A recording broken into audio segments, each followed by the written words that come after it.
Yeah. So I should imagine it sounds like on the hillside there. It sounds like some of the buildings on the side. Because you saw a bit of the land.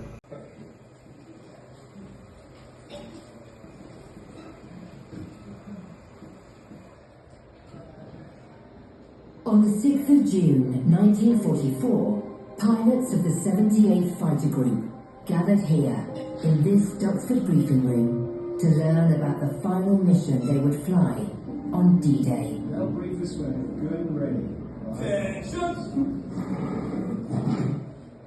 Be seated, gentlemen. Pull back the curtain, gentlemen.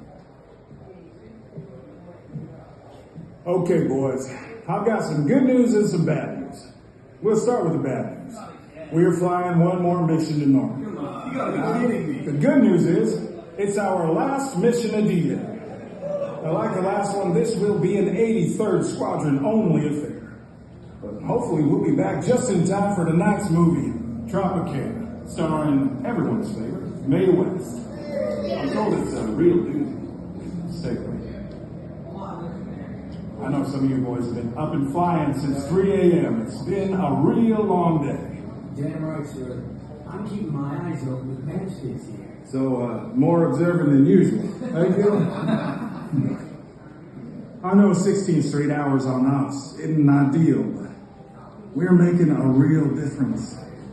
Our boys in the beachhead are dependent on us, and I wouldn't ask any of you here to do anything I wouldn't. So I'll be leading this mission. I'll give you all more detail about the mission in a minute, but now over to Captain Wilder for the word.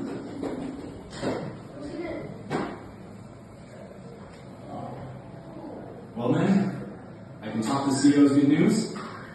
It stopped raining. The low cloud over southern and eastern England from earlier has lifted a little. Nothing now till 4,000 feet, and shouldn't give you any problems as you take off, form up, and head for the coast. The cloud will hover between 4,000 and 6,000, so once you've pulled up and are cruising to your first rendezvous point over Eastchurch, your visibility will be good.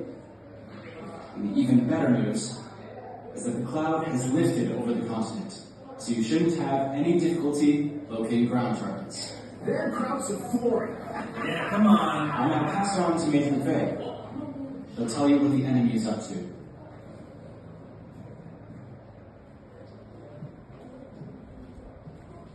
Gentlemen, we've been lucky so far. Not one loss for the group on our earlier missions, and no sign of the Luftwaffe anywhere near the beaches. But it might change this time. Rain and low cloud have kept them on the ground, but now that it's lifting, they might just fancy their chances at a bit of air-to-air combat. Just let them try it. We'll slug them if they do. Having said that, I think you all know, even the rookies amongst you, that the main danger on a ground attack mission is not enemy fighters, but enemy flak. You'll be crossing the coast near Saint Valery. This is where you'll need to be careful. Stick to the route assigned, and you'll largely fly down the Flak 3 corridor. Go off course, and you'll end up like a pincushion. It's been reported that the Évreux area is target-rich, with rail convoys heading from Paris. By all means, strafe the heck out, even bomb, but you might want to hang on to your main payload until later. When you get to Alençon, you might pick up large armored convoys of the 12th SS heading north along the main road towards Falaise. If there's enemy fighter activity, it's likely to be here. White and red flights will be carrying bombs, so the other two flights need to give them top cover. Yeah, you better. My ship will be slower than Major McVeigh on a cross-country run. I may be still a runner, Julian, but I'm a damn sight faster typing than you. I'm still waiting for last week's combat reports. Your return route takes you slightly further north. You might run into RAF Typhoons. They haven't worked with us much before. They look a lot like FW-190s, so make sure your aerial recognition is up to scratch. Just my luck. I'll get shot down by an Okay, settle down. Now over to the CO for final details. Thank you, John. Well, boys, Mission 372, D-Day, codename Stella. Our objective is to attack targets and lines of communication in the Alan-Son area. Squadron call sign is cargo. Emergency call sign is Mayday, Mayday. And for God's sake, only use this if you are about to go down. Engine start time 15:21. Takeoff time 15:30 to 15:36. Takeoff by flight. White, yours truly. Red, Julie. Blue, Ely. And yellow, Gil. 2 minutes between each flight. NASA, you'll be mounting anything, just like this morning. Don't worry, sir. I'll be right on your wingtip. Thank you, son. Very reassuring. Initial form up at 3,000 feet with yellow and blue giving top cover to white and red. We'll head on out to first rendezvous point at Eastchurch, then down to Rye on the south coast. Shake up again if needed. When you see your target, make sure that you get permission from your flight leader before going on a bomb run so that you have adequate top cover. Don't be a glory hunter. Glory hunters end up dead. Any questions? No, sir. Okay then. Everyone synchronize your watches. In 5 seconds it will be precisely 14:15. Mark. Well, good luck, boys. Let's give them hell, and everyone get back safe. Dismissed!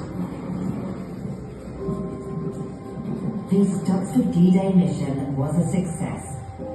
One pilot had to bail out over the English Channel, but was rescued. 2 enemy aircraft were shot down, and successful attacks were made on rail and road targets in support of the beach landings. Here's what happened to the pilots.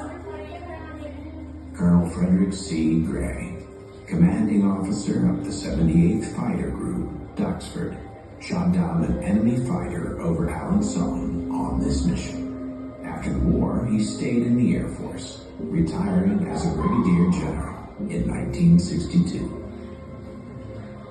Captain Olin E. Gilbert survived this mission. He was shot down on August 28, 1944, over France, bailed out, and evaded capture with the help of the French resistance. Gilbert stayed in the Air Force until after the Vietnam War. Captain William H. Julian survived this mission. He completed his tour of duty with 5 aerial victories and became ground operations officer here at Duxford.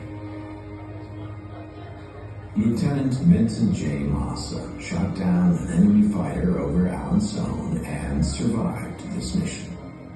4 days later, on June 10, 1944, he was killed in action over Normandy.